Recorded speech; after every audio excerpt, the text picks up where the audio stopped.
Hello, everybody. Can you guys hear me? Are we in?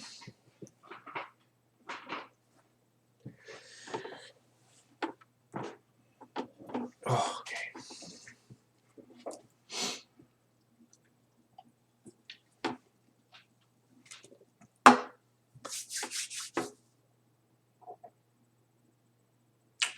All right. Cool.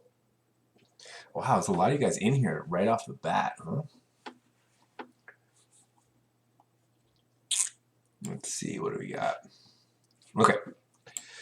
All right, so what's up, Mr. Chang?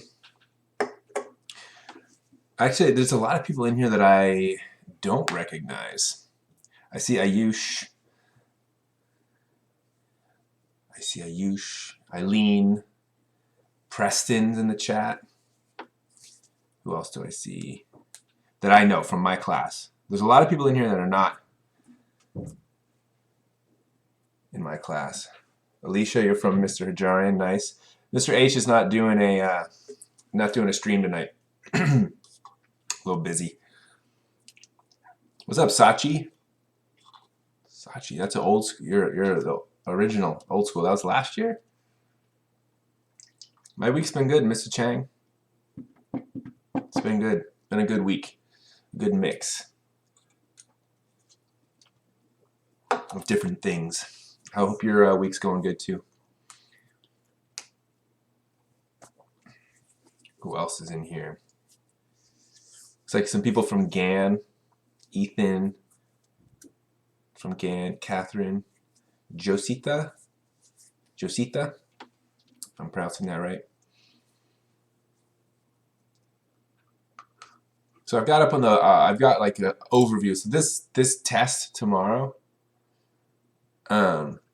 it's basically the bulk of it. I would say 80% of it is on this idea of photosynthesis and cellular respiration. So I have just the overview here. Like this is the basic, right, idea of a good portion of this test. So Shravya, you're asking, how does the environment affect transpiration rate of the plant?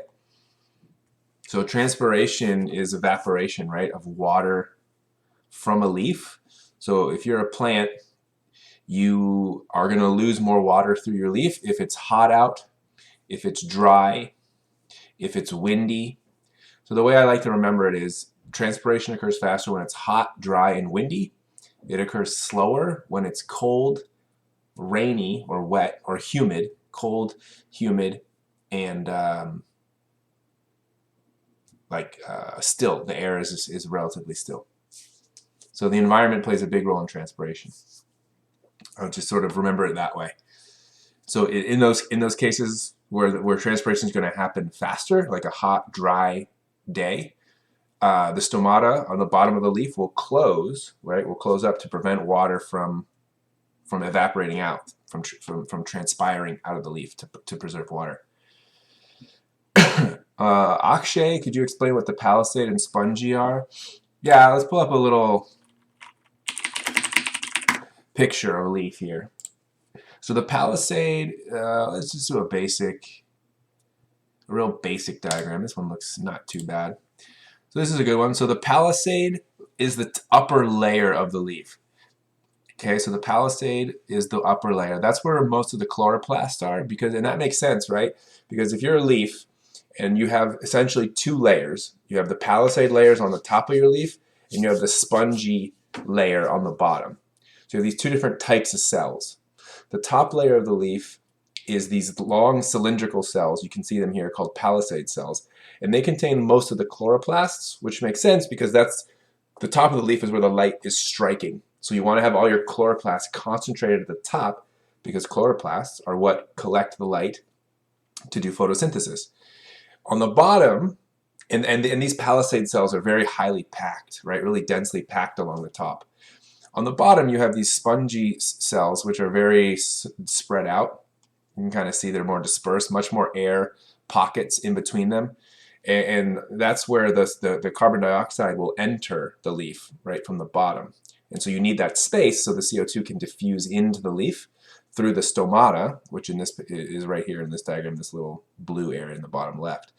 So the CO2 can diffuse in and spread throughout the leaf to get to the chloroplasts where it will do photosynthesis, right? So that's the difference there. Again, I'm going to be missing a lot of your questions. I've decided on these ones when there's this many people and this many questions that I'm going to kind of stay at the front of the chat. And so if I don't answer your question and it falls behind, just you can retype it again. So let's see, what do we see here? So I'm trying to stay as current as possible. So let's see, if stem cells, this one's Akash, if stem cells use telomeres or telomerase to add to telomeres, then why don't all cells have them?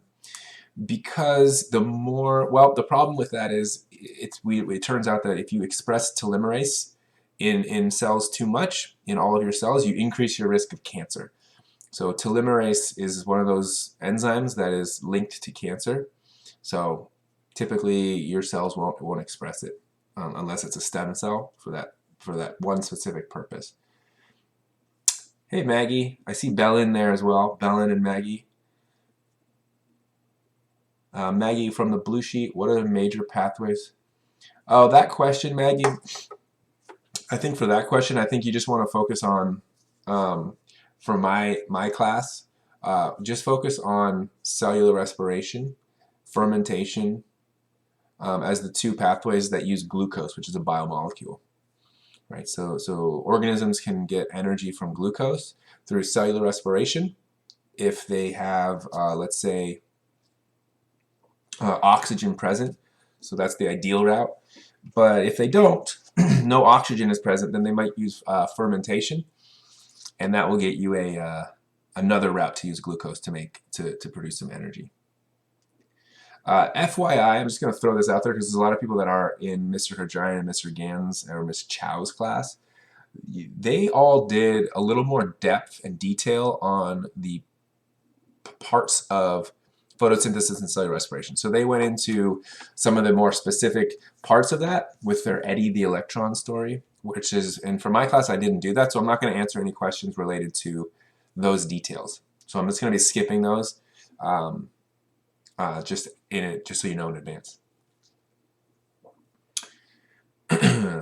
Ananya, can I explain angiogenesis? For sure. So angiogenesis is this idea of it's kind of what you might consider a stage of cancer when a tumor, which is this mass of cancerous cells, a malignant tumor is a mass of cancerous cells. When it reaches this certain stage in its development, it can start to perform angiogenesis, which is this process of recruiting blood vessels to the tumor itself to deliver more oxygen and nutrients. It's basically the way for the cancerous tumor to get more energy and more nutrients so it can grow faster and stronger. So this process of angiogenesis, so angio refers to blood vessel, genesis means the creation of, so it creates new blood vessels to bring blood to the tumor. It's a pretty nasty stage of cancer. I'll pull up a diagram and put it up here just so you can take a look of what I mean by that.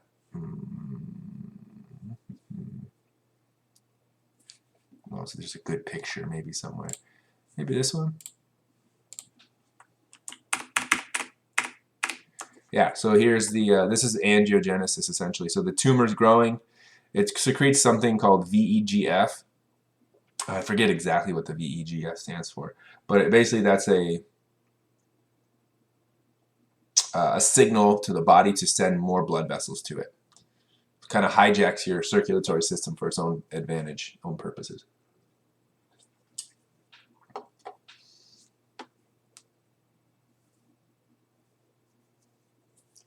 Sanvi, what exactly is osmotic pressure? Osmotic pressure is the pressure created by water. So the way I like to talk, the context that we used this in our class was the guard cells opening and closing. So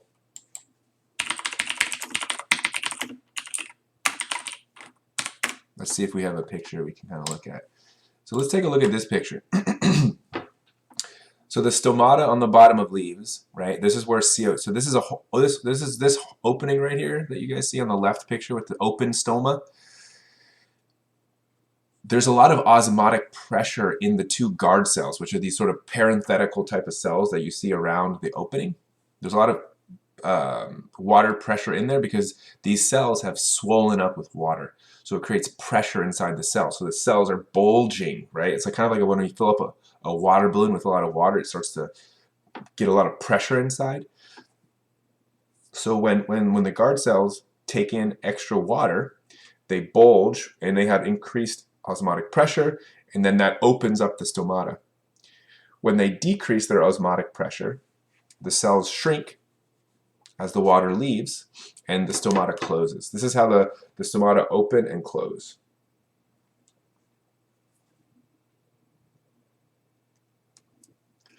Let's see. Shravya, do we need to know polarity? I would say it's not something I'm going to take a quiz on my test.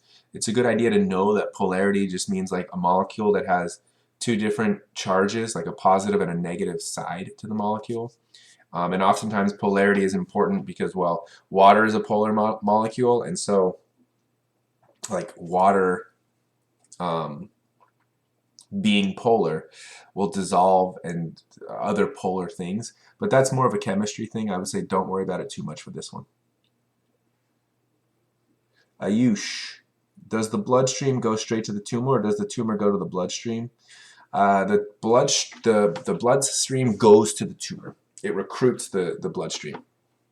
The tumor doesn't really move. It just kind of grows in size and its location until it reaches stage 4, when it's able to metastasize and shed these rogue cells that will then go into the bloodstream and move to other parts of the body, where they'll start new tumors, these satellite tumors in other locations. That's kind of the nastiest stage of cancer. That's the stage when the doctor starts talking about chemotherapy for sure at that stage, but also like maybe you got some amount of time to live. It starts to get pretty rough.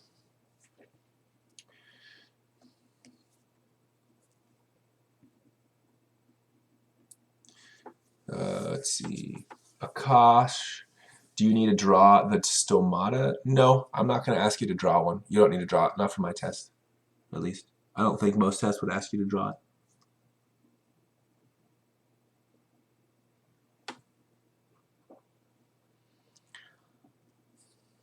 Alicia, you should know all the topics on the test by looking back at your study guide, your blue unit review guide, or your unit resources guide. It's the last page, the front and the back of the second page of that blue guide.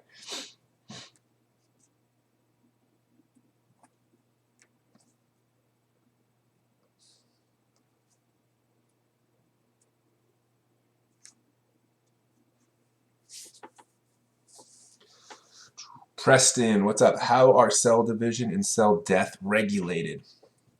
Good question. So cell division and cell death. So cell division is regulated by two proteins, or two groups of proteins. One's called P53 and the other is called cyclins.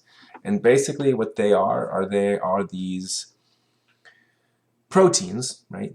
These molecules inside the cell that make sure that the cell is ready to go through different checkpoints. So the cell has a cycle, right, where it goes from being a cell, the cell grows in size at a certain point. When it gets big enough, it starts the next phase of the cell cycle, which is to divide and split into two smaller cells, right?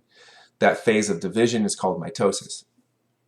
So the cell regulates when it does mitosis and when it divides by using these cyclins and P53 that have certain checkpoints along the way. And what happens is the cell has to meet certain requirements at each checkpoint. That means that the cell is still functioning correctly, everything is working, and it's good to go to the next part of the cell cycle, and so on and so forth. And it passes these checkpoints as it goes through, and if it passes them all, the cell divides and splits into 2 new cells. If it fails at any of those checkpoints, then it goes through the process of cell death. Because if what the body is trying to avoid is for a cell to malfunction, have a mutation, and potentially turn into a cancer cell. So what would happen is if there's some checkpoint that the cell doesn't pass, the cyclins or P53 says like, nope, you didn't do this correctly, or there's a mutation, or there's some damage to the cell will usually, if it's doing the thing it should be doing, it will self-destruct, which is called apoptosis. This is like this technical term. And apoptosis kind of looks like, I'll show you a picture, but apoptosis is basically programmed cell death or cell suicide. It's when the cell, so here's a good picture of like 2 different ways the cell can die, right? You have a healthy cell. Let's just say it doesn't pass a checkpoint, and the cyclins or P53 say, hey, nope, no good, we're going to terminate it. It does apoptosis, which is basically what we call cell death. The other situation could be necrosis, where a cell could just die by being injured from an external injury or something like that. That would be called necrosis. That would be like when the cell dies not due to like, so apoptosis is like cell suicide. Necrosis is more like cell homicide. That's the way I like to think about it. Hopefully that makes sense. Who else on here? Alicia, what does plant structure and function mean? Plant structure means the different parts of a plant. So like the spongy mesophyll, the palisade mesophyll, the stomata, the chloroplast, the xylem, right? The roots, that's the plant structure. So you should know all the different parts of the plant. The function is the photosynthesis, cellular respiration, transpiration, these processes that go on inside of a plant. So you should be able to combine the parts of a plant and the function of those parts. So if I say,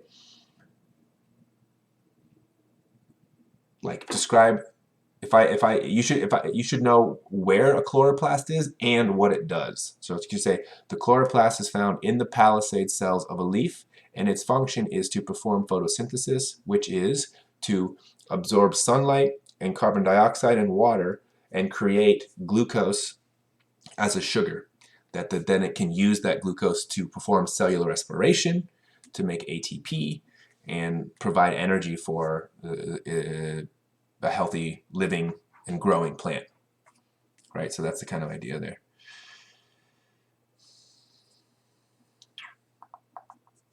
Bellin, do cells die? Cells die just because they lose telomerase, or not telomerase, but the telomeres. So this is like after a certain number of divisions. Let's see, what's a good one here? Yeah, here we go. This is a good image of this. So here's our chromosome. So this is a package of DNA on the left, this chromosome, right? Okay, human cells, every cell has, in the human situation, every cell has, every cell has 23 of these chromosomes, and each chromosome has these little, see these gray tips? These are the telomeres. They protect the chromosome. They're like little buffer tips, little protective end caps.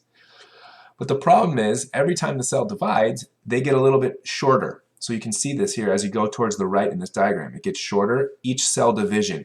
So by the time the cell is divided, say, in this diagram, you see like 1, 2, 3, 4, 4 rounds of division. Maybe it's 4, maybe it's 10, who knows.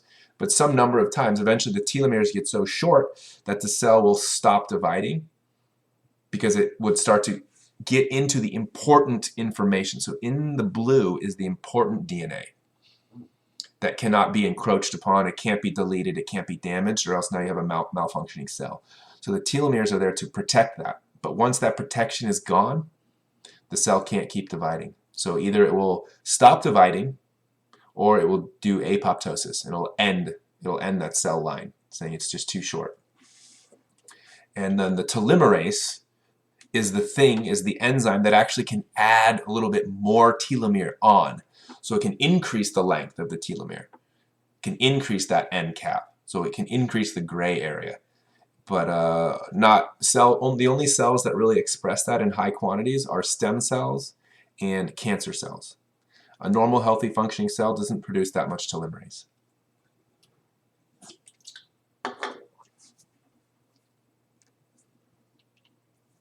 Happy Gator.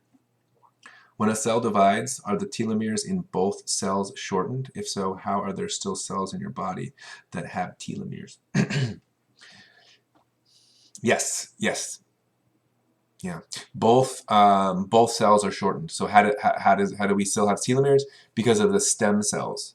So stem cells are these cells that have telomerase. They're very specialized cells that have telomerase, and so all those stem cells go to create new cells of different types. Eileen, why do plants do cellular respiration? What are the products of it? Which process creates glucose and ATP? So, why do plants do cellular respiration? Because they need ATP. Let's see, photosynthesis. Actually, let's do this. Cellular respiration in plants. See if we can find some, like a little image here that can kind of give that idea. So maybe this one, maybe I'll use this to sort of have a quick chat about it. Yeah, maybe this would be a good diagram.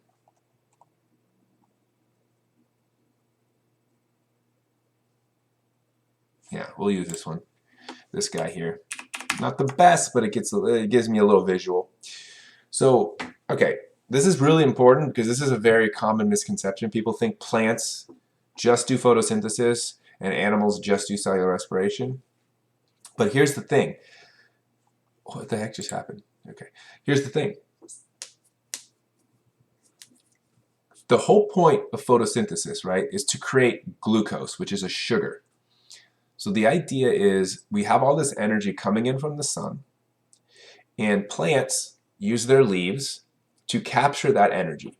So that's sunlight hits the leaf, and what it does is it gets transformed. The energy in the sunlight, like the photons that are beamed from the sun that hit the plant,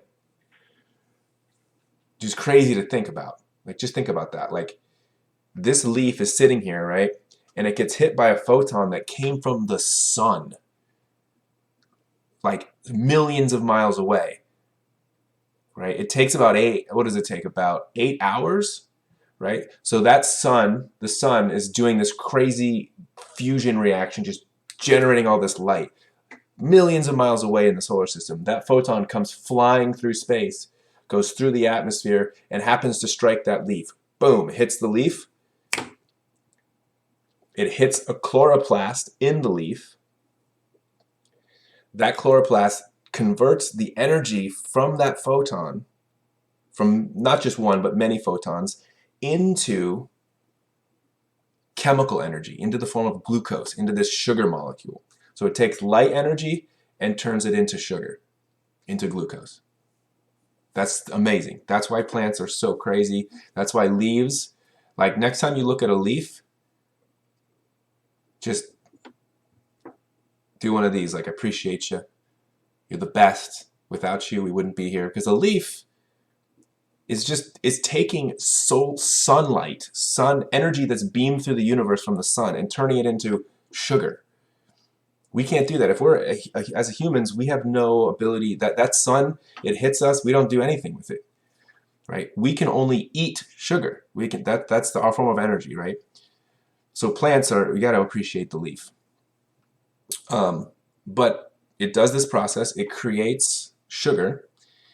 But remember that sugar is a good energy storage molecule. But plants and living things need ATP to make.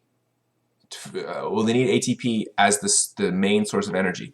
So what cellular respiration does is it takes that sugar and turns it into ATP that the plant can use for powering all the functions of its cell, of its cells, and of itself. So, right, so plants do photosynthesis and make the sugar, but then they use it. They use the sugar in cellular respiration to make ATP to power themselves. So plants do the whole thing. They do the whole cycle. They take the light, they make it into glucose, they use the glucose and make it into ATP. Animals, on the other hand, we don't do photosynthesis. We can't do anything with sunlight. So what we do is we eat sugar. So we go and we eat the plant, and we take advantage. It's made all this sugar from the sunlight, and we go to the plant. We go, appreciate you, and we eat it. And now we use the sugar in our own cells to do cellular respiration to make our own ATP. So basically, that's why plants are so important, because they're the bottom of the food. They're the bottom of the food chain. That's where all the energy for everything in the rest of the food chain comes from. Everything above plants, the energy that they use comes from the sun, and the only way we get that is from plants converting it into sugar. So plants have to do both. They make the sugar and they use their own stash, right? Right? Plants are the dealer of sugar. They're the sugar dealers. But they have to dip into their own stash, so they got to use the sugar themselves, right? It just so happens that they supply the rest of the food chain with sugar too, right? So the way you can think about plants is that they're sugar dealers. They're glucose dealers. That was a long explanation, but I felt like I needed to kind of bring a full picture, because that's a very common misconception.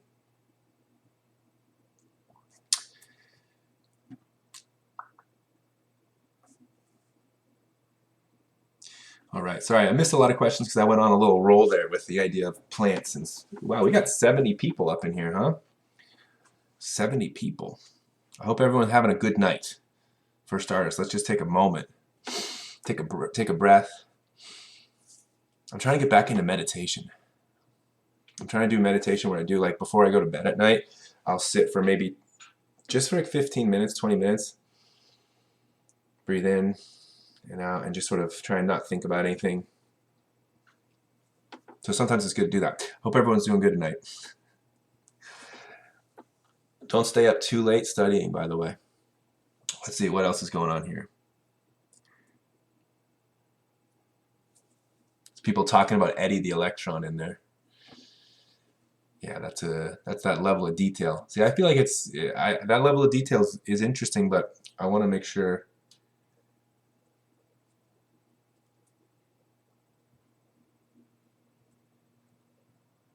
I want to make sure people get the basics, the idea of photosynthesis and cellular respiration, basics.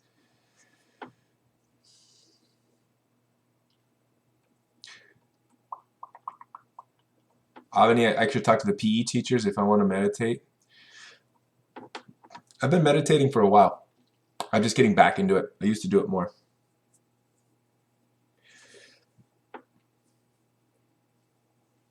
Let's see, what else? Any other questions popping up in here?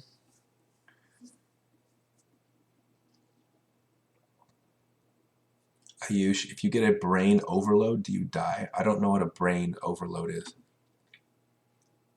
I don't know what a brain overload is. What up, gay man? Hashtag Team Trees. Team Trees for sure. Dude, everyone has to be on Team Tree. Like, they're the best.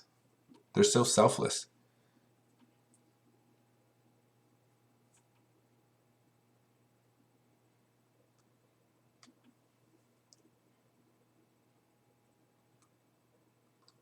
What's up, Darpan? Does the gene that creates the p53 protein get mutated to create cancer? Or do the cells become mutated and no longer listen to p53? Good question, Darpan. I think it can be both depending on the type of cancer, but oftentimes the gene that produces p53 is the mutated gene. I think that's a very common mutation. Anisha, can you explain the role of the ETC in the Calvin cycle? I can't. I mean, I can, but I won't, because that's not on my test. So you're probably from another teacher's class. I didn't really go over that in my class, so I'm going to leave it. I'm going to leave that one.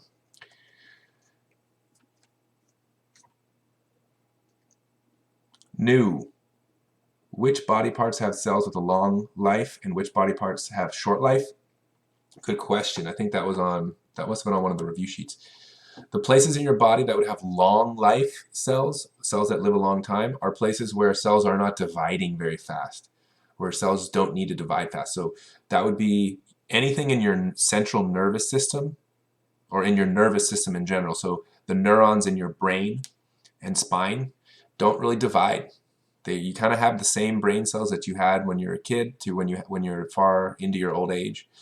Right? Unless you've had some brain damage and some of your cells have died, you pretty much have the same brain cells your whole life. So they don't really divide. They're what we call amitotic. They don't do mitosis. Places where you'd have a lot short cell life are where they divide fast. So that would be like your skin. So your skin is constantly being exposed to the environment, and so the cells are constantly dying and being sloughed off, and new cells are regenerating.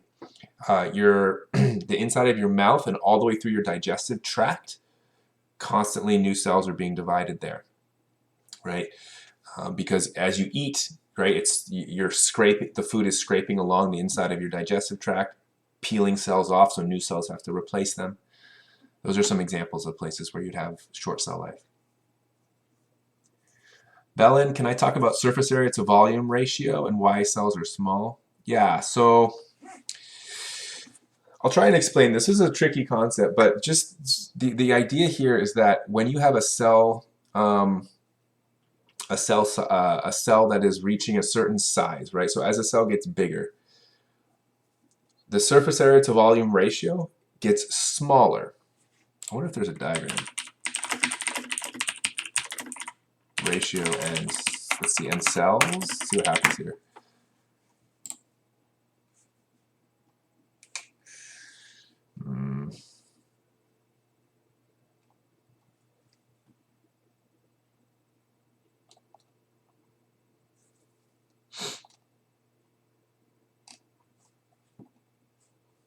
So let's just look at this.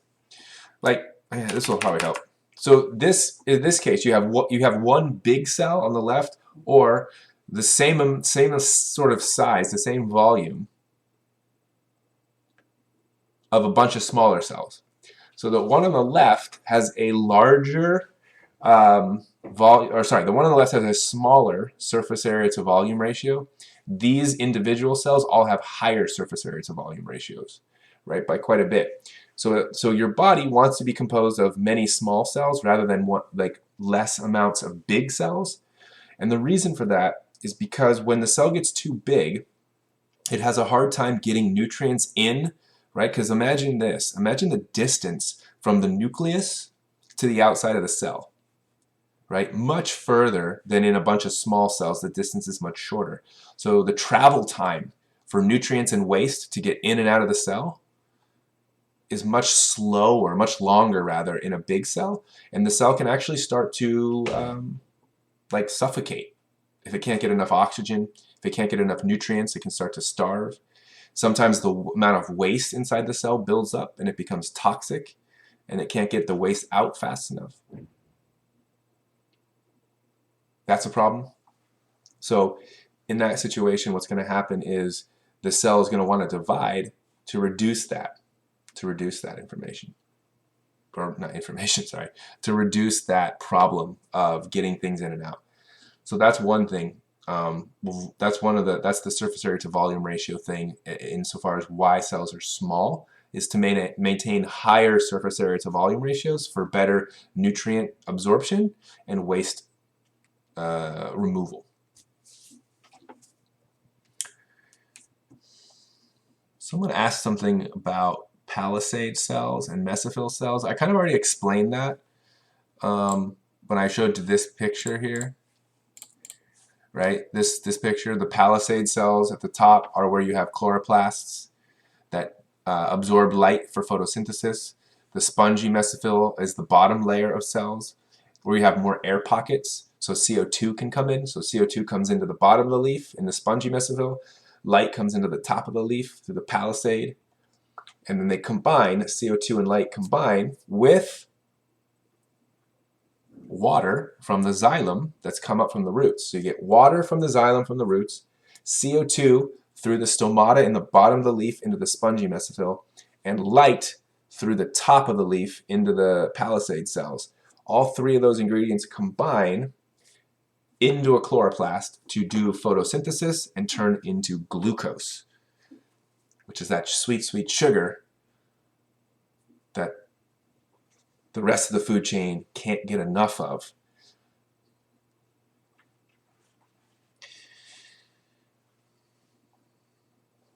Inia. What's up, Inia? How can I explain how phloem works? Phloem is, kind of think of it as the opposite of xylem. So xylem is what brings water up to the leaf to do photosynthesis from the roots. Phloem is what transports the sugar that's produced in the leaf down to the roots and the rest of the plant. Right? So the roots are in the ground. They're absorbing water, right? And the water is going up to the leaf, right? Goes up to the leaf, combines with the light and the CO2 to make glucose, which is that sugar. And then that sugar needs to be transported from the leaf to the rest of the plant. So the leaf is the sugar-making factory of the plant, right? So it's the factory, and all the sugar it makes needs to be shipped out of the leaf to the rest of the plants, to the roots, to keep everything alive, because it all needs sugar to survive. So the phloem is that export of sugar tube. So the phloem is what brings sugar out to the rest of the plant.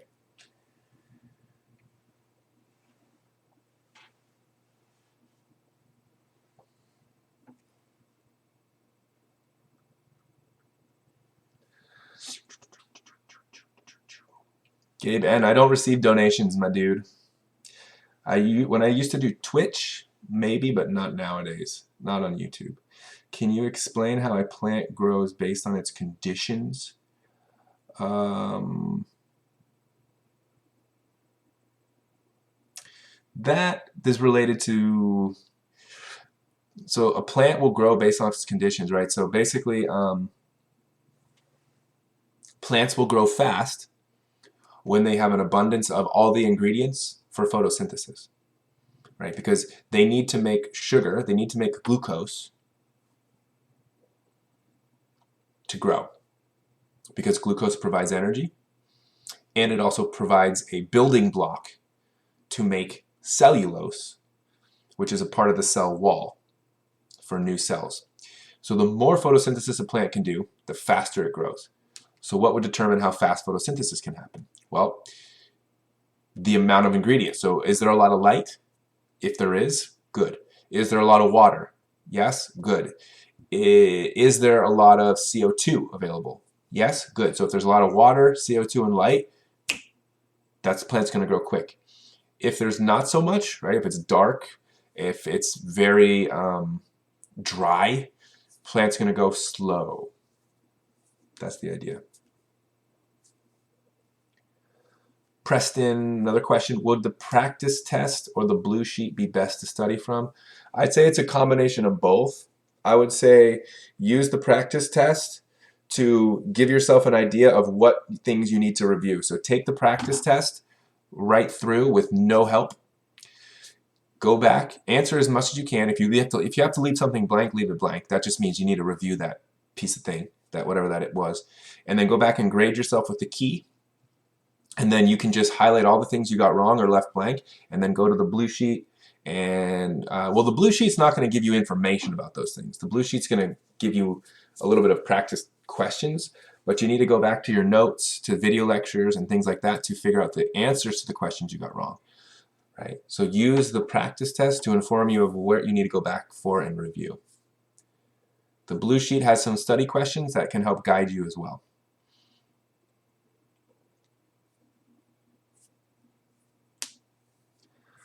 All right, let's see. What's up, Sam? Closing the stomata closes off from CO2 and reduces the amount of photosynthesis that will happen, right? That is correct. Yeah. So another way to think about when plants can grow fast is when they can leave their stomata open longer. Right? So if they can leave their stomata open all day, every day, and get CO2 constantly coming in, as long as they have enough light and enough water, they're going to grow fast. They're going to do photosynthesis a lot. But in some conditions where it's really hot and dry, the plant has to close its stomata because an open stomata allows water to escape. And if in those conditions, water is really scarce. So they don't want to lose it, right? They don't want transpiration to happen so much, and they don't want to lose all that water, so they close up their stomata to keep themselves hydrated and protect their water resources. But the problem with that is if you close your stomata, now you don't get CO2, and photosynthesis slows down, and the plant grows slower.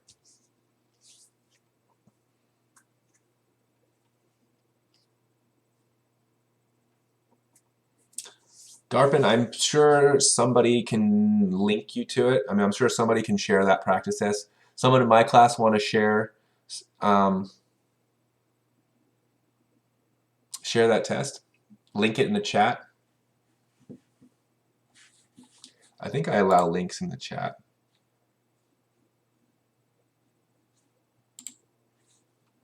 I think so.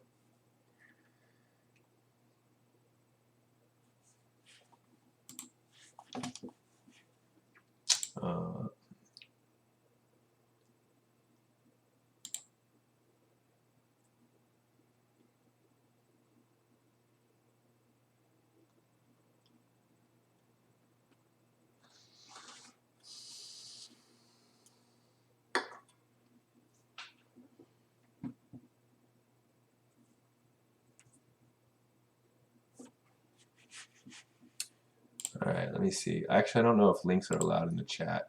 Let me pull up. Actually, I have it right here. Oops.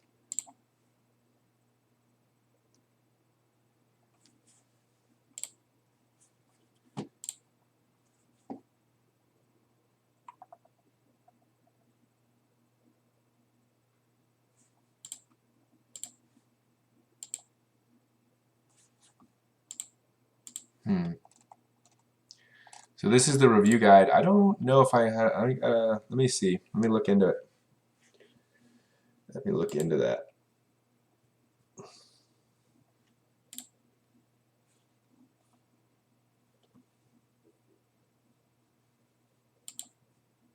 Let me see. I'll look into that real quick. Inia, no, you are not expected to know all the steps of the cell cycle. So please, this is just a good, actually this is a good, thanks for reminding me of that, Inia. I just want to bring this up. Don't spend your whole studying time trying to remember all the steps of the cell cycle. Please don't do that. It's a waste of your time because I'm not going to test you on that level of detail with the cell cycle. For the cell cycle, here's what I want you to know. I want you to understand the difference between interphase and mitosis. So the cell has two major phases. It has interphase, which is where it's growing, it's doing its normal job, right? It's performing its normal cell functions. If it's a liver cell, it's doing its functions of a liver cell, right? At a certain point, it's grown to a certain size. Then it copies its DNA as it gets ready to divide. This is all interphase. And then, after a certain point in interphase, it will go into mitosis, which is the cell division phase. And then it goes through mitosis, and in mitosis, just all you need to know is that is cell division. That's the process by which cells divide. I'm not going to ask you what's the difference between prophase, anaphase, metaphase, telophase. I'm not going to ask you that. I just want you to know that you have interphase, cell gets ready, it grows, does its job, gets ready to divide. Mitosis is when it divides. And it's all regulated by cell cyclins and P53 to make sure things are going correctly. And then if it doesn't go correctly, the cell goes through apoptosis to kill itself, do cell suicide, programmed cell death. Or unfortunately, in certain situations, if enough mutations slip through and pile up in the right ways, you can get a cancerous cell that becomes rogue and forms these tumors that have massive problems for the rest of the body. So that's kind of the basics of what I want you to know about cell cycle, and yeah, don't go into the specifics of it.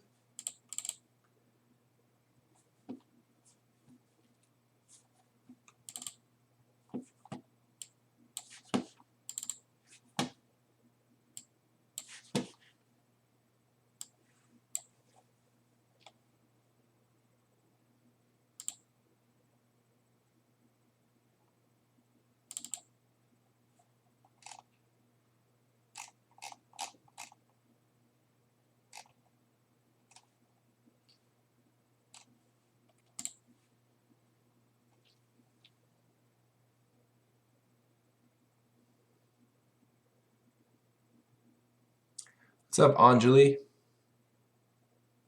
What's up, Sarah? Long time no see. Thanks for stopping in. I hope things are going well for you. I hope you're doing good. It's always nice to see a friendly face from back in the day. I remember you used to pop into my room every once in a while. I haven't seen you recently. Feel free. Let me get that link for you guys. I just don't know because some of you wanted to have that link to the practice test. I'm going to give you a link real quick.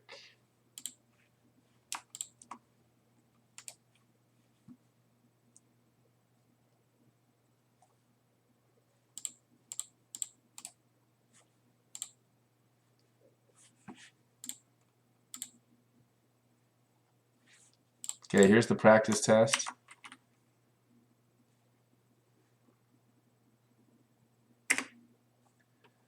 Let me know if that link's worked. That's for the practice test. And then the review guide, Unit 3 review questions. No, not Unit 3. Hold on. Cell processes.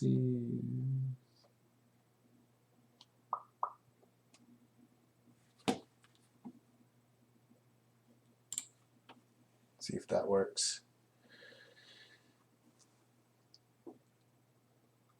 I think that practice test would help in anyone's class. It's just a good little practice test. By the way, let me link the key so you can check your answers. What's up, Omid? How you doing? I think you're the only APES students in this all freshman chat right now. Got a freshman. We got a bio test coming up.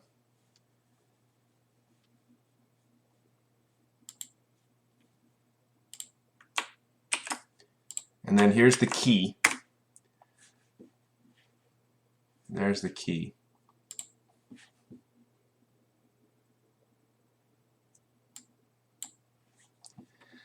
And then what else? You guys wanted to have the review. I'm sure you guys had access to this.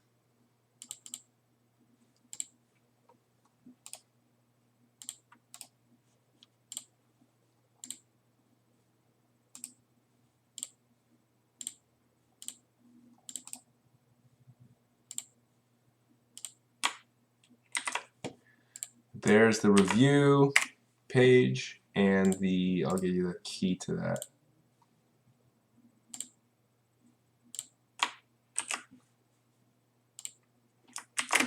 Those last two links are the study guide and the review, or the study guide and the key.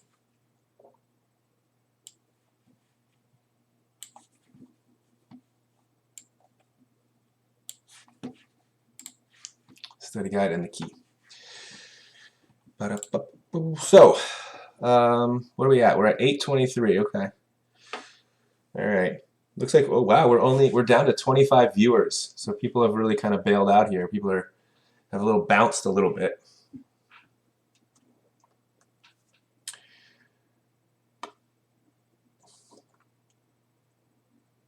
It's like people are kind of running out of steam on the chat. Oh wait, no, not 25, 72. Why did it say 25 for a second?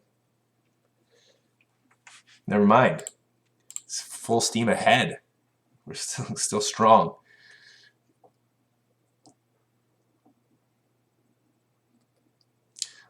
Oh, that's right, Sarah. You're in middle college this year. I hope that's going well. I've had mixed reviews on it. Some people said they really like it, and some people weren't fans of it. I hope you're falling into the first category.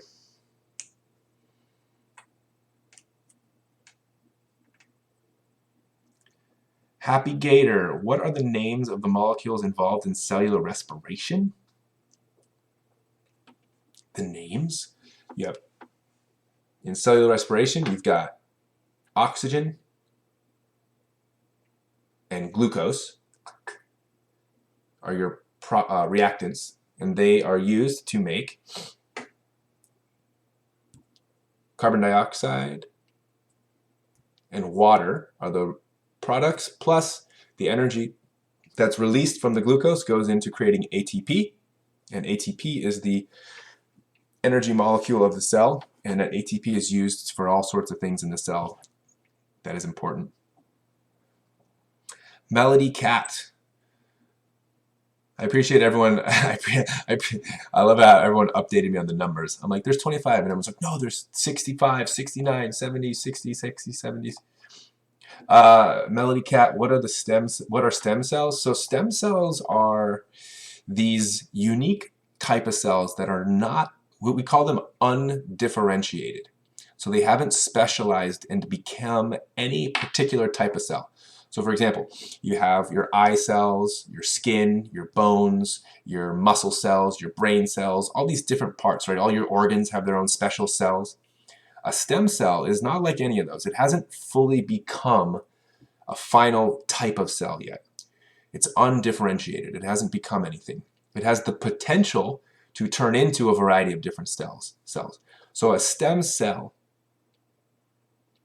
is sort of like a blank slate for a cell, and it can become any one of those cells given the right push by the body. It says, okay, we have these stem cells, we need to make more blood cells. So it takes stem cells and turns them into blood cells. That's what stem cells are. Let's take a look at a stem cell, huh?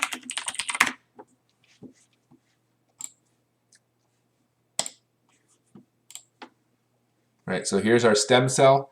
So stem cells can divide to make more stem cells, or if the body needs certain types of specialized cells, the stem cell can be used to turn into these different types of cells. So what you see here are things, I think this is like a skin cell, this is a neuron in your brain, these are red blood cells, this looks like a muscle cell maybe. I don't know what that's supposed to be, maybe a little chocolate cell, maybe a liver cell or something.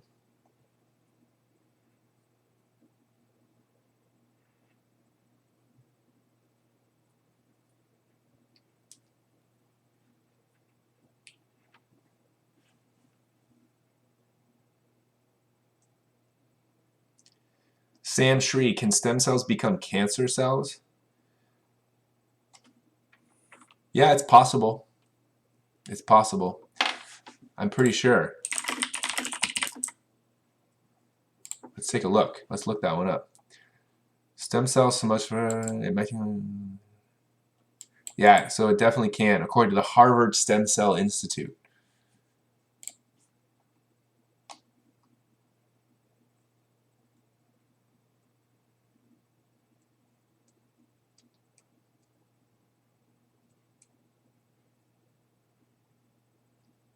Yeah, yep, they can.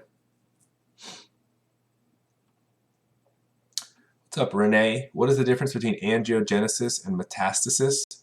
So angiogenesis is the process, this process. This is the process of recruitment of blood vessels to the, okay, Ben, that was one of my favorite memes for a while, way back in the day. Blood vessels are recruited to the tumor to bring more nutrients to it. This would be like a stage of cancer where it's becoming more aggressive. It's actually secreting something called VEGF, which is a growth factor that brings blood cells, blood vessels, which bring blood cells to the tumor for more nutrients and oxygen. Metastasis is when the cancer cells start to spread to other parts of the body. Is this a good one? So this is an example of metastasis. So here is your tumor, primary tumor, right over here, upper left. This is your blood vessel right here, this long red tube. What happens with metastasis is some of these cells start to shed off. And what's actually kind of a fascinating thing about cancer at this stage is once it gets to this sort of stage 4 level where it's going to start to metastasize, the tumor cells have essentially, a tumor is a bunch of cancer cells that are actually all competing with each other for nutrients, and the strongest, most aggressive ones win. And so the tumor gets more and more and more aggressive, with the strongest, most sort of resource hogging cells winning and beating out the weaker cancer cells. So it's really what you see is like almost like an evolution inside of the tumor. And eventually, these cells get so mutated and so gnarled and so just aggressive that they develop some abilities. And one of the abilities is that a cell can actually spit acid. It can actually secrete an acid, which allows it to burn a hole in the lining of some of your blood vessels. And now these cells can slip through that, right? They burn a hole with this acid they secrete, and they slip into your bloodstream. And then their bloodstream moves these cancerous cells along the way. And eventually they will burn their way through out of the blood vessel in another location and take hold there and start to form what we call a satellite tumor, a smaller tumor in a different location of the body away from the primary tumor. This is called metastasis. This is stage 4. Sorry. This is stage 4 of cancer.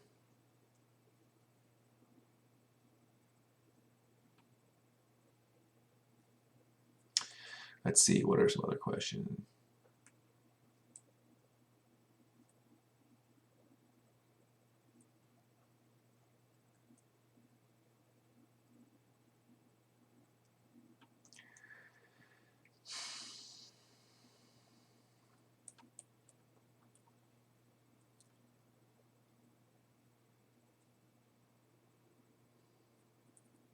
Avani, what's the answer? A buildup in pressure leads to blank, allowing faster transport of materials to the roots and the rest of the plant diffusion. I don't know what that question is, Avani. I'm sorry. That one's confusing to me. I don't know where you pulled that one from. Okay, Ben, wait, then how can cancer cells or tumors be removed? Can they be removed naturally? So, I mean, you can remove a tumor if it hasn't reached stage 4 yet, right? If it hasn't metastasized and spread to other parts of your body, if it hasn't developed that ability to sort of spit acid and shed off into other parts of your body, then you can potentially like surgically cut it out. Only if it's in a location that's accessible to surgery, right? If it's like in the center of your brain or like in your pancreas or your liver or a very sensitive organ where you can't actually do any surgery because you'll risk destroying the organ and killing the person, then you wouldn't be able to do surgery in those situations. But if it's, you know, in a place that you could and it hasn't spread, then yeah, you just go in and cut it out.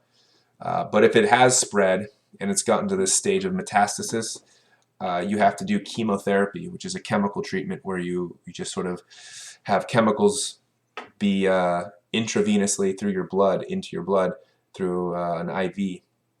And the chemicals are designed to target tumor cells, and hopefully it kills them. But it has a lot of side effects. Makes you real sick, real sick. Dylan. What's up, Dylan? How do environmental conditions affect photosynthesis? How can plants respond? Talked about this question a few times. But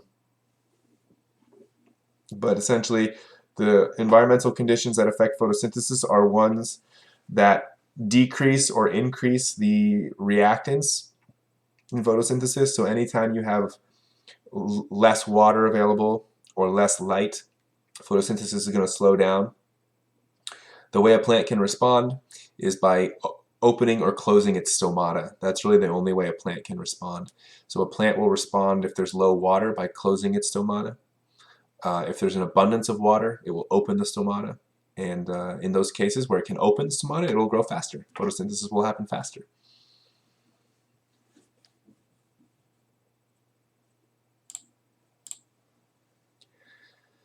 All right.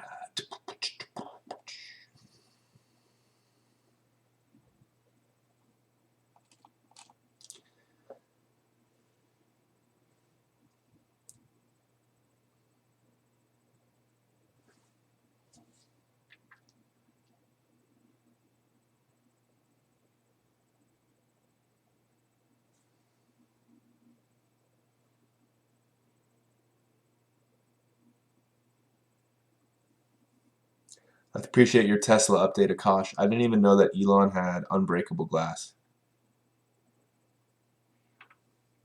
Didn't even know that. A million closed stomata means slower growth, right? That is correct. Closed stomata means slower growth because it can't get CO2 which is required for photosynthesis.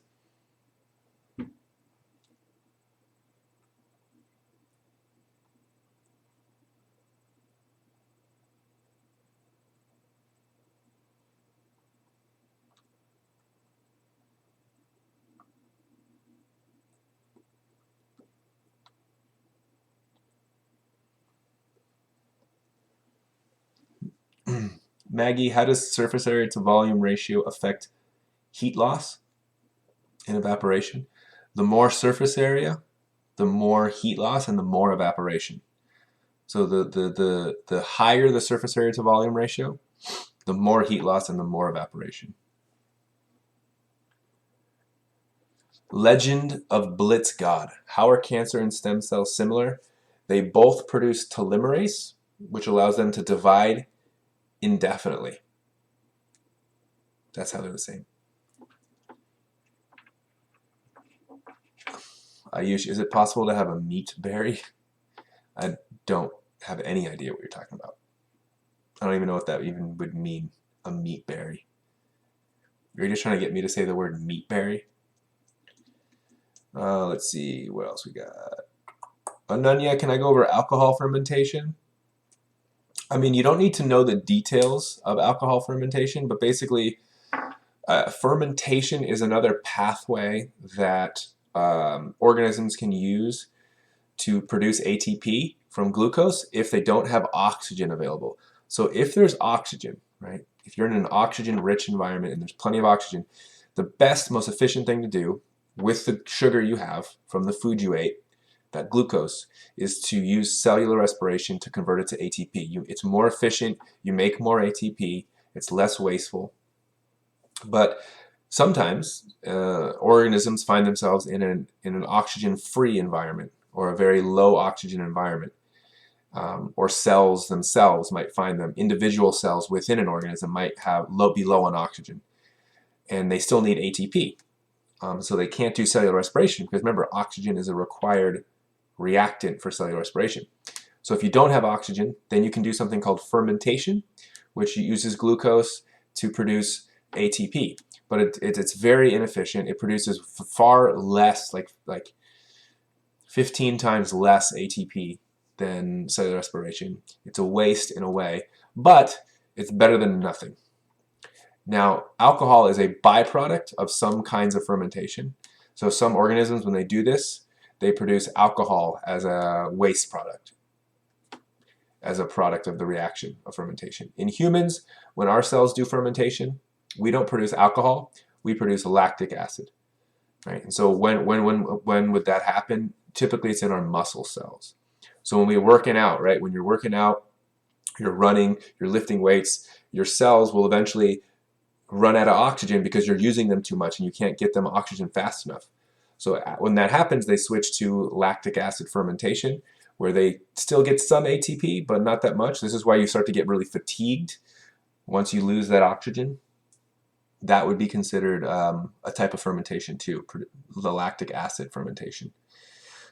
And we don't do alcoholic fermentation, we do lactic acid fermentation, which is probably a good thing because if we did, I mentioned this in my class, but if we did, I mean, if you could imagine, if we did alcoholic fermentation instead of lactic acid fermentation, like as the more you work out, the more alcohol you'd be producing, the drunker you would get.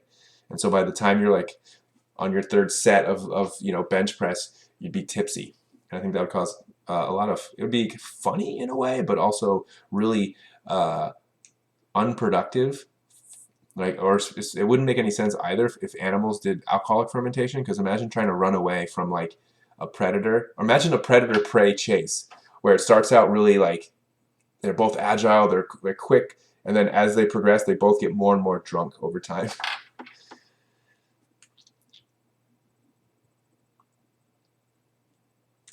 Sam Shri, that's correct. That's how we get alcohol from plants. Yep, so all alcohol is produced by fermenting different kinds of plants, right? So like wine is fermented grapes, vodka fermented potatoes, whiskey fermented wheat or rye grain, tequila is fermented agave, Like, so every alcohol is a fermenting of a different type of fruit.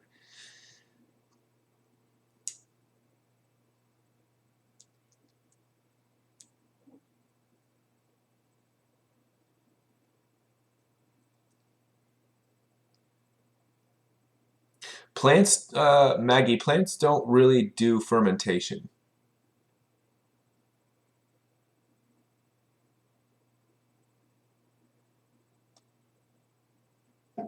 Plants don't really do fermentation, actually. They do, I mean, I'm not, let me see.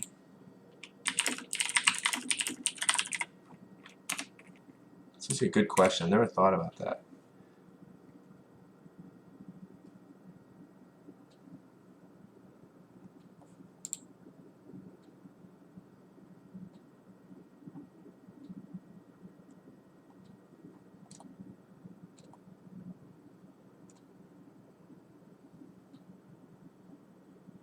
It looks like there might be some plants that do fermentation. But mostly when we talk about fermentation, we're talking about bacteria. Bacteria do fermentation. Some like muscle cells in animals do fermentation. Yeast does fermentation.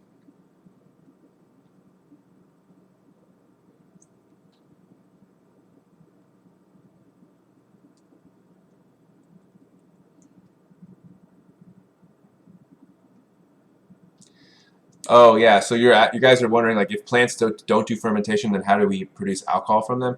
So it's not the plants are being fermented by the yeast. So you add yeast, which does fermentation using the sugars from the plant. So for example, with like wine, you take yeast, I believe, maybe it's a bacteria, I'm not sure, but it's yeast or some bacteria or something, and you mix it with smashed up grapes, and the yeast use the sugars from the grapes and do fermentation and produce alcohol. So you get like wine. With something like vodka, you would take the yeast or the bacteria and they would ferment, they would get the sugars from the potatoes and ferment it. So the plant is not doing fermentation, it is being fermented. This is also why sometimes there are known cases of drunk monkeys and drunk deer, because what will happen when fruit starts to rot, some bacteria in there will actually start fermenting the fruit, and if like a deer or like a monkey or some fruit eating organism starts eating a bunch of rotten fruit, they're basically eating little alcoholic soaked pieces of fruit. And there have been known to people to see like monkeys falling out of trees. There have been people where like deer are like passed out in their yard because they started eating a bunch of their apples that were fermented. It's kind of funny in a way, actually.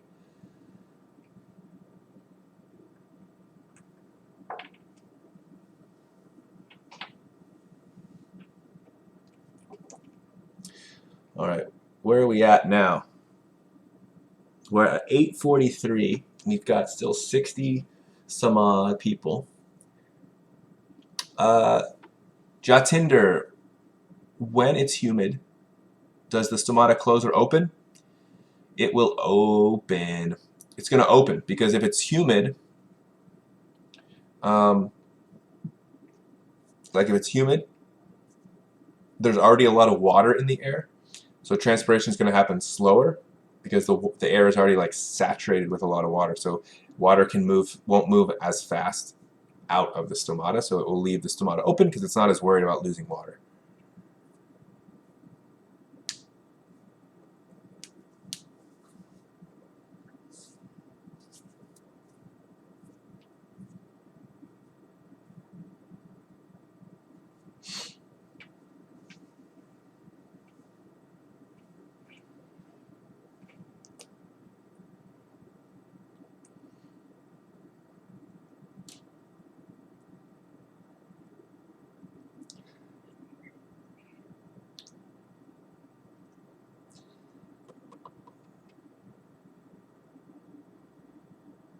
All right, we should probably not appropriate to continue discussing how to make alcohol in a high school office hours chat. That'd be my guess.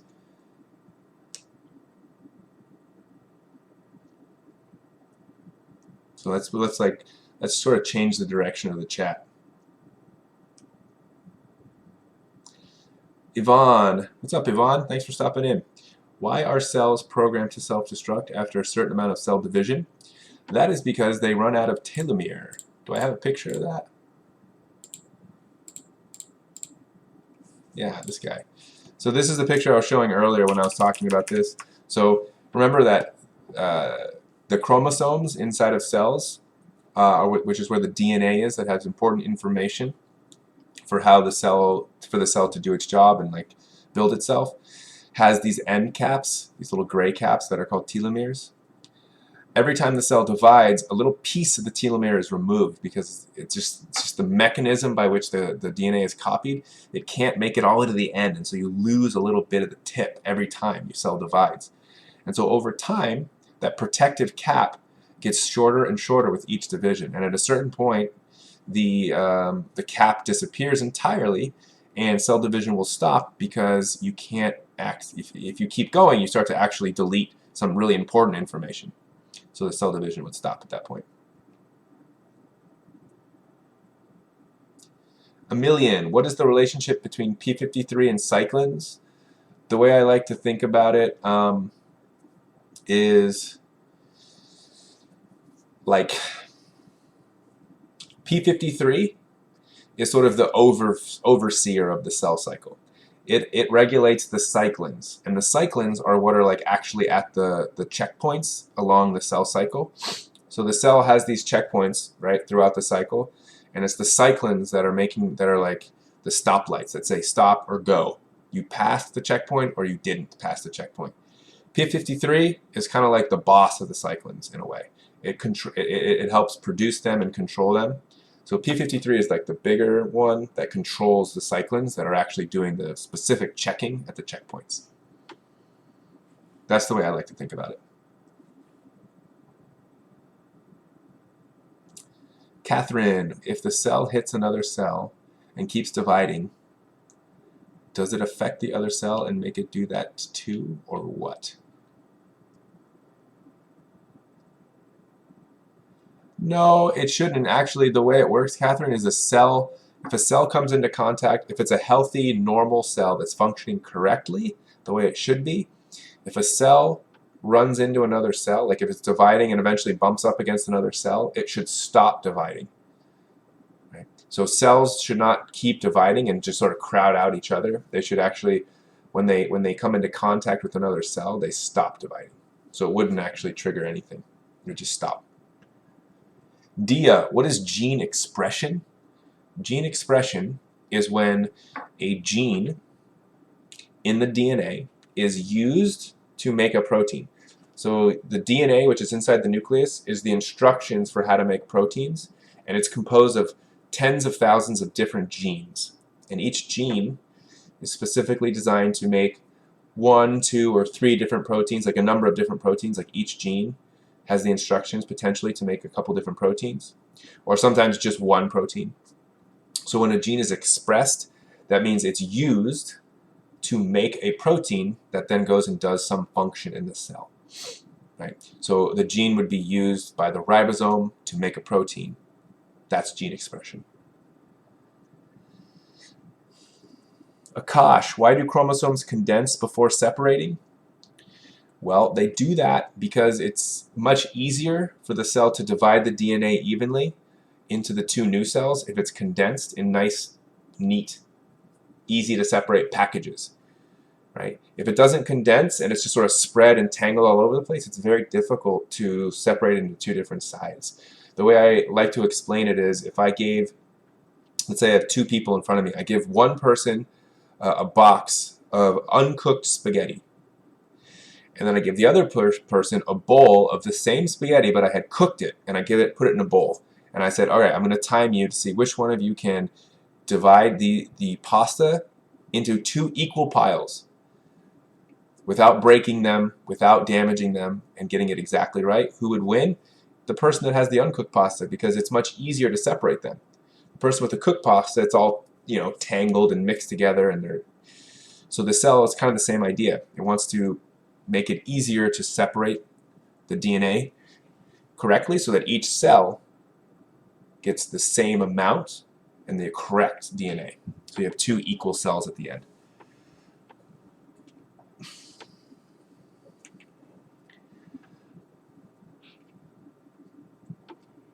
Ananya, I already sent it out. I'm sure someone else could link it. I'm sure someone else could link the key.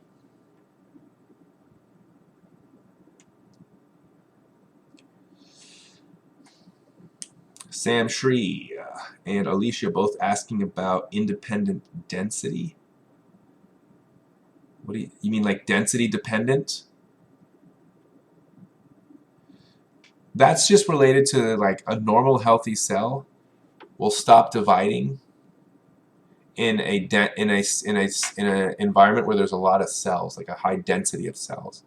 Cancerous cells don't really care. So if cancer cells are dividing and they start bumping up to other cells, they just keep dividing. They don't really care. They just keep dividing, and that's how you get a giant tumor.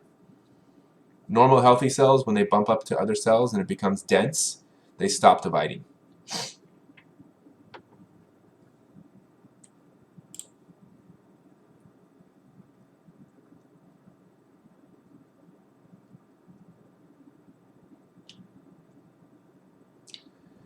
Philip, how are photosynthesis and cellular respiration connected with the seasonal fluctuations in atmospheric concentrations of CO2 and with climate change? How might these changes affect photosynthesis? Wow, that's a big old question, my dude. Where's that coming from? That might be, I don't remember. That's like an A-level style.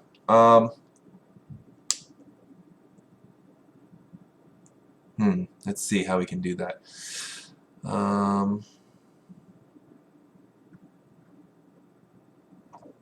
Emilian, your question about chromosomes condensing, I literally just explained that in like the last 2 minutes. If you go back in the video, like 3 minutes, you'll see me, 3 or 4 minutes, you'll see my explanation. Bellin, cancer cells don't supplement. That's true. That's true, Bellin. They don't.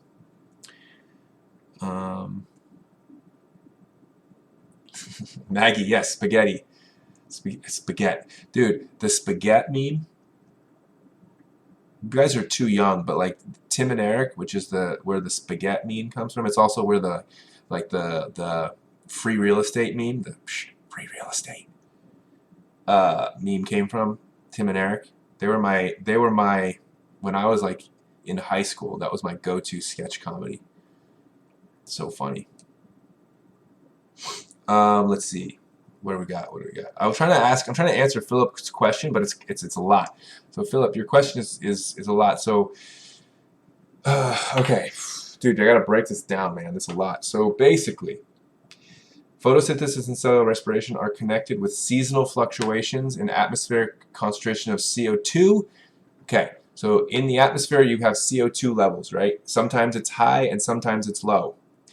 The times of the year where CO2 is the highest in the atmosphere is the times of the year when there's the least amount of photosynthesis, right? Because photosynthesis takes in CO2 and makes glucose out of it, right? So that means when photosynthesis is happening a lot, aka in the summer, because the plants have their leaves out and they're growing and doing all that stuff, they're taking in CO2, so the levels of CO2 in the atmosphere go down during that time. And in the winter, they go back up because the plants lose their leaves and they don't do photosynthesis and they don't take in CO2. Now, as climate change happens, the seasons will shift, and so the time of year when CO2 is most abundant in the atmosphere will also change. How might those changes affect photosynthesis? Well, photosynthesis is going to happen at different times of the year. That's the idea.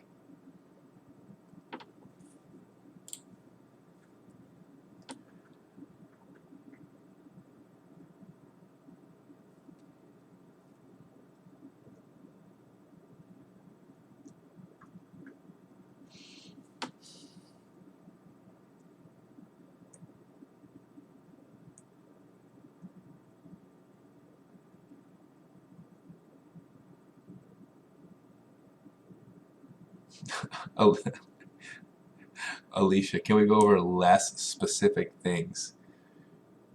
Like what? Like what do you mean by less specific things?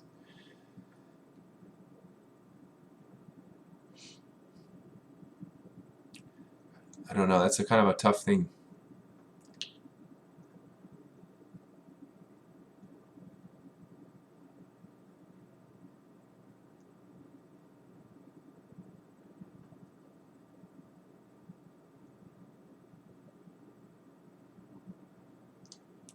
Dia, does differentiation just have to do with like how a non-specialized cells can produce specialized? Yeah. Differentiation is how you start with like stem cells and they become different types of special cells like liver cells, lung cells, heart cells, brain cells, eye cells, skin cells, da da da da. That's called differentiation.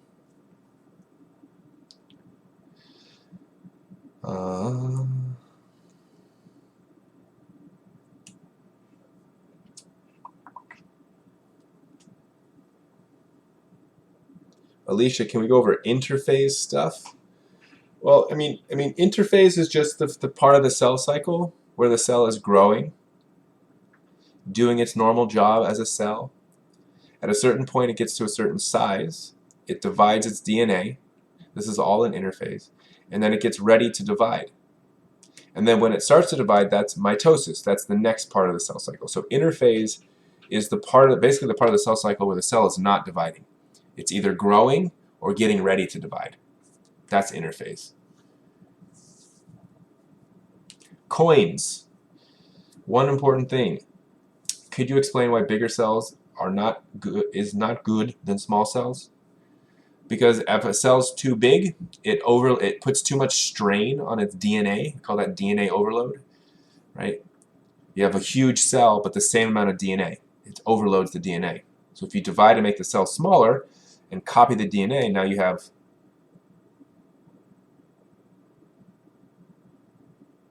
how do I put that? You have smaller cells using the same amount of DNA. Also, the surface area to volume ratio gets too low, so it has a hard time intaking nutrients and outputting wastes.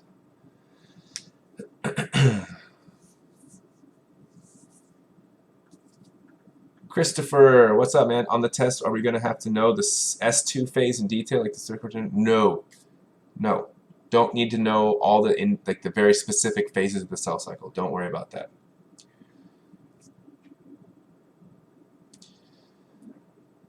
Amelia, you asked about surface area and volume ratio. I had this up here, this picture.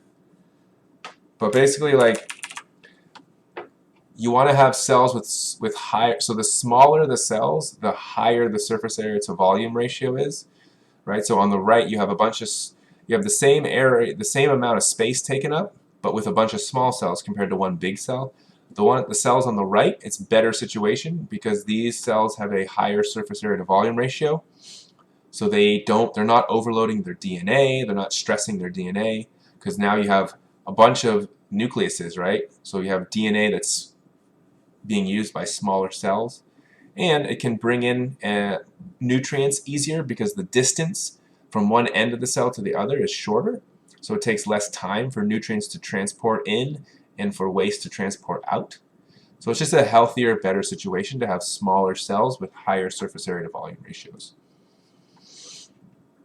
Okay, I'm getting kind of brain dead too. It's been an hour and a half of nonstop chat on my end. My voice is getting a little shot. I'm getting a little tired. And I've answered a decent amount of questions. I think gone over most of the topics here over the course of the hour and a half. We've talked about some fun things too. We talked about a little bit about fermentation and how that can lead to different kinds of alcohol. We talked about sugar daddies. That's what we should. The plants are the sugar daddies of the ecosystem. Plants are the sugar daddies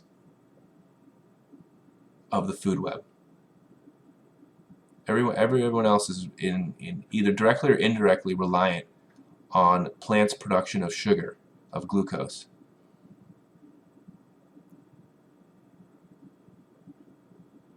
So yeah, we talked about it all. From sugar daddies to alcohol.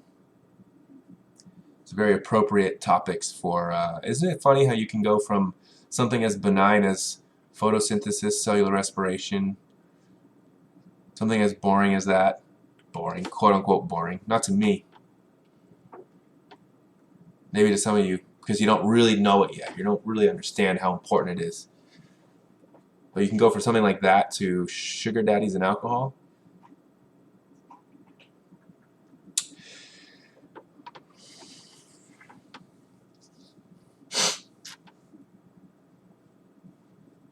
All right. Oh yeah, and the spaghetti. Can never forget the spaghetti. Spaghetti.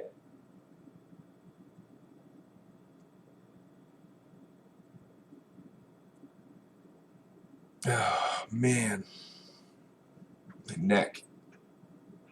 Oof.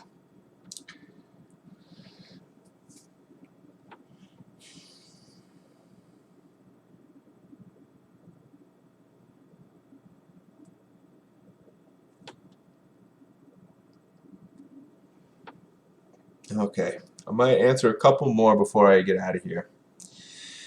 Explain why explain why small amounts of lactic acid being found in the heart muscle tissue relate to cell processes that would allow the heart muscle cells to survive despite.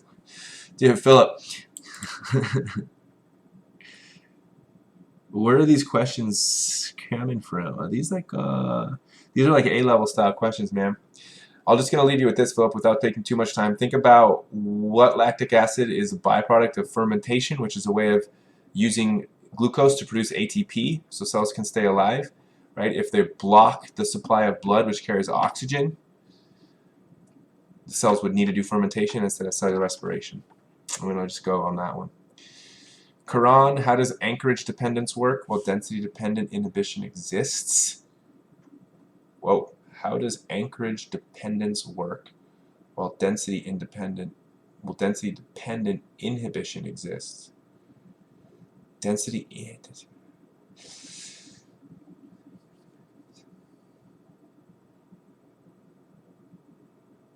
I don't think those two things are counter at all. I don't see why you would have that question.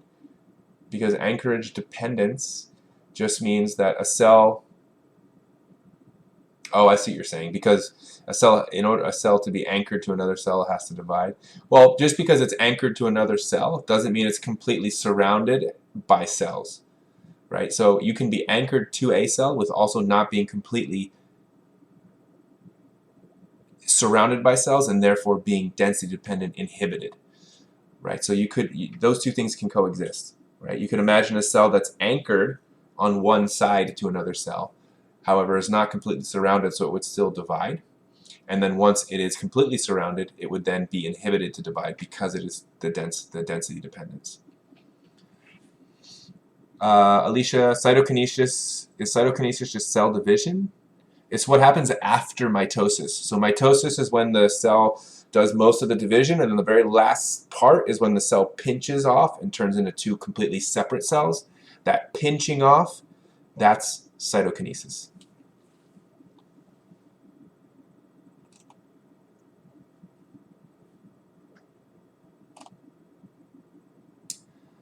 Okay.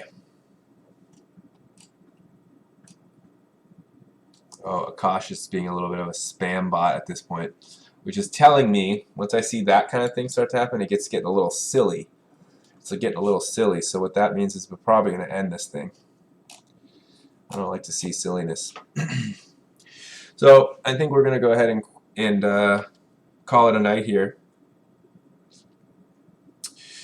because I'm getting a little bit tired. Chat's getting a little silly. Ooh, yeah.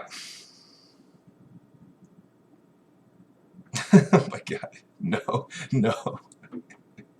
Oh,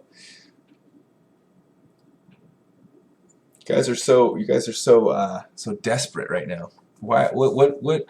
There's not. I mean, I can't sit here all night explaining things to you guys. You guys can take it from here. I feel like, right? Take it on your own. You got the resources to study.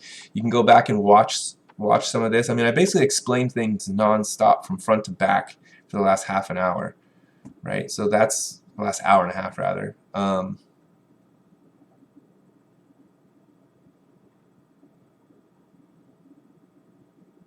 I feel like there's plenty of resources there.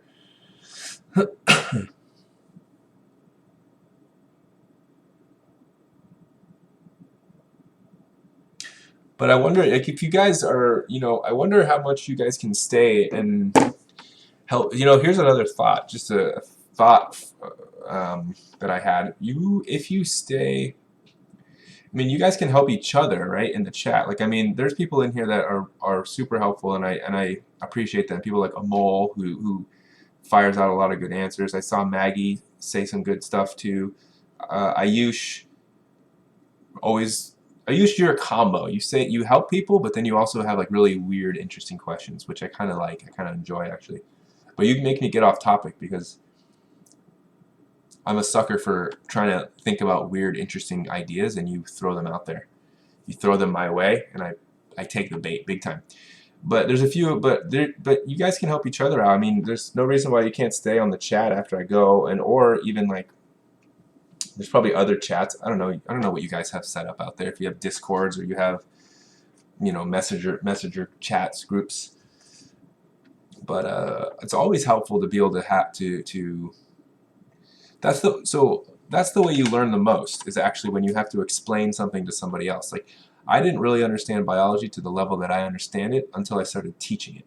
Once I started teaching it, now it's like, all that stuff that I've been teaching for years, I've got down. I got that stuff down.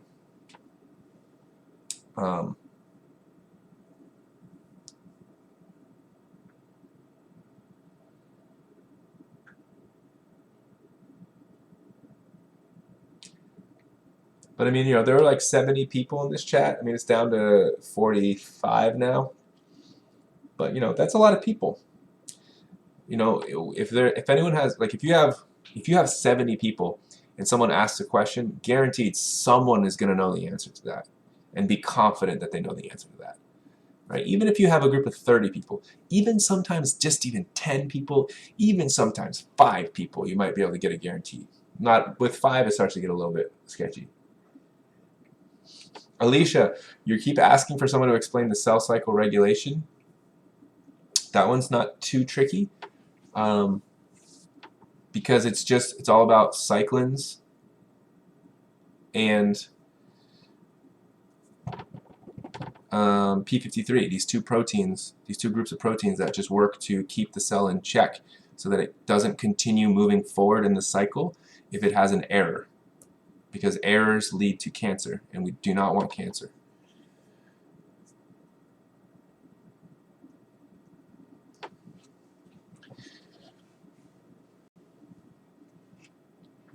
Okay.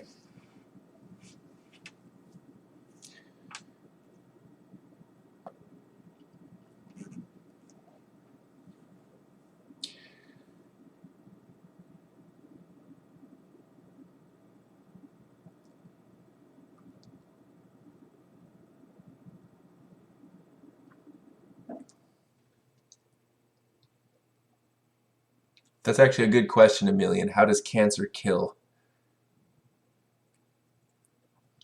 Cancer kills because it's basically a growth inside of the body that it's not doing its job, right? So it's this bunch of these cells that all they care about is just absorbing as much nutrients as possible to keep themselves alive and dividing.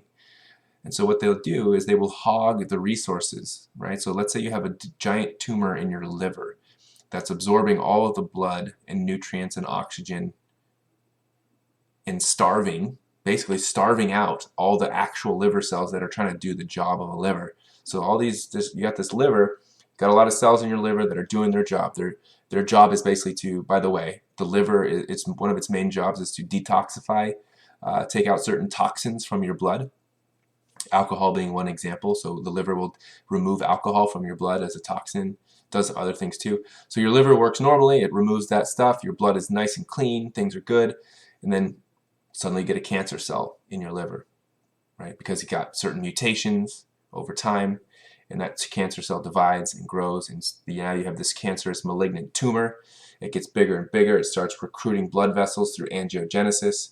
It starts hogging all of the oxygen and glucose and other nutrients, and it starts to just grow, and it basically crowds out, and all the other liver cells don't get the right amount of nutrients, and they start to die. Now your blood isn't getting filtered and cleaned, and then you die because you get an accumulation of toxins in your blood. And this could happen in any organ, right? So it just stops the organs from functioning correctly.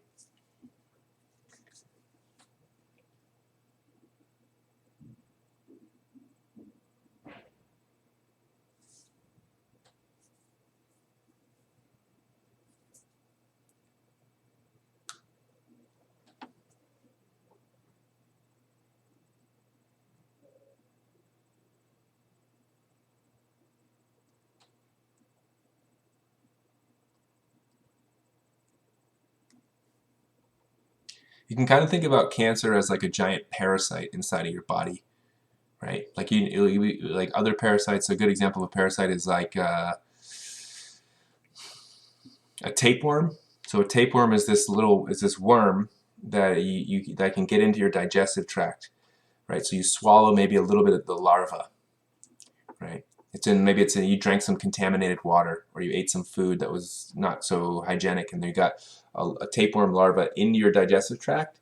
It'll sit in your small intestines or large intestines, I forget which one, and grow into this long worm. And the worm actually eats the nutrients of your food. So you start to eat the food, but this worm is what it's getting all the nutrients. So it actually is parasitizing you.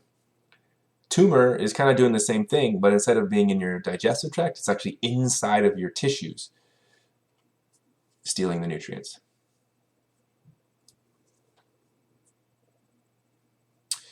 A mole, yes, there are some A-level examples at the very end of the review packet. So if you go to Google Classroom and you look at this cell processes exam review packet and you scroll down to the end, there's a few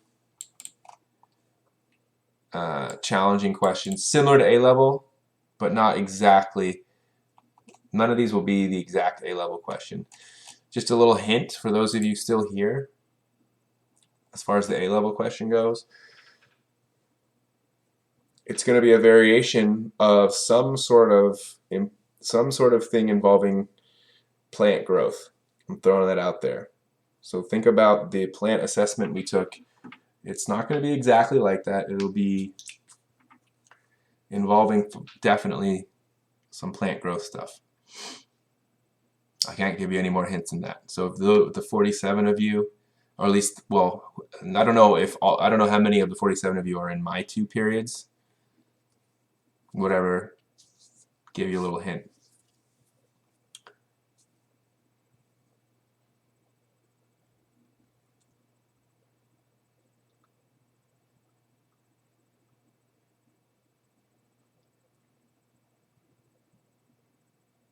Does it not allow links in the chat?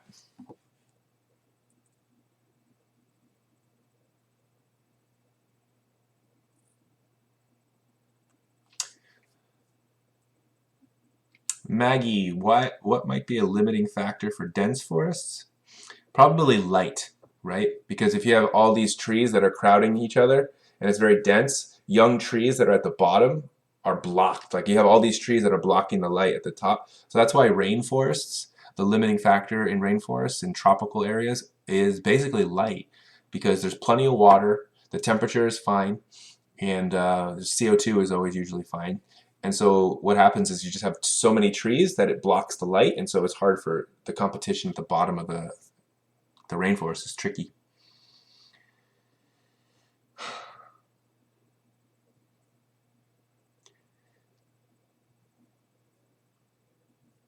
Yes, a million, yes. You should look at that, review that. It's not going to be exactly like that, but it'll be along those lines. Yeah, Mr. Chang, I'm on my way out, Mr. Chang. I'm on my way out. I'm calling it quits here. It's been enough time, I think, at this point, 9:15.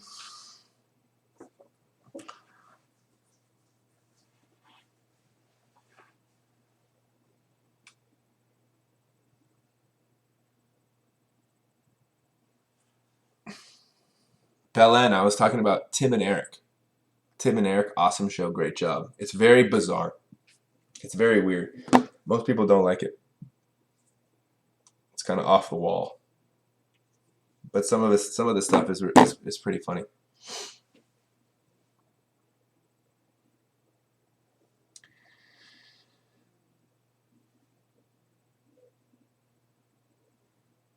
Okay. Yeah, I think it's about time to go.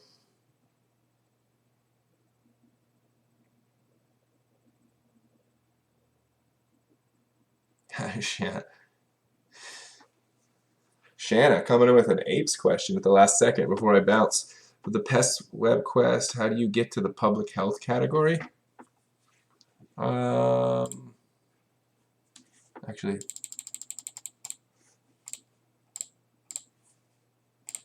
let me see.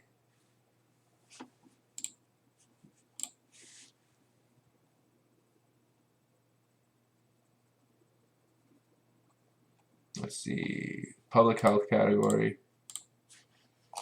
It's right here, Shanna. Pesticides in public health. It's in the left column on the EPA front, on the EPA pesticides front page. You click this one, pesticides in public health, and then you have, you know, here are the public health issues with pests. They can cause vector-borne diseases. They can cause asthma. They can cause contamination. That's what you're looking for that question.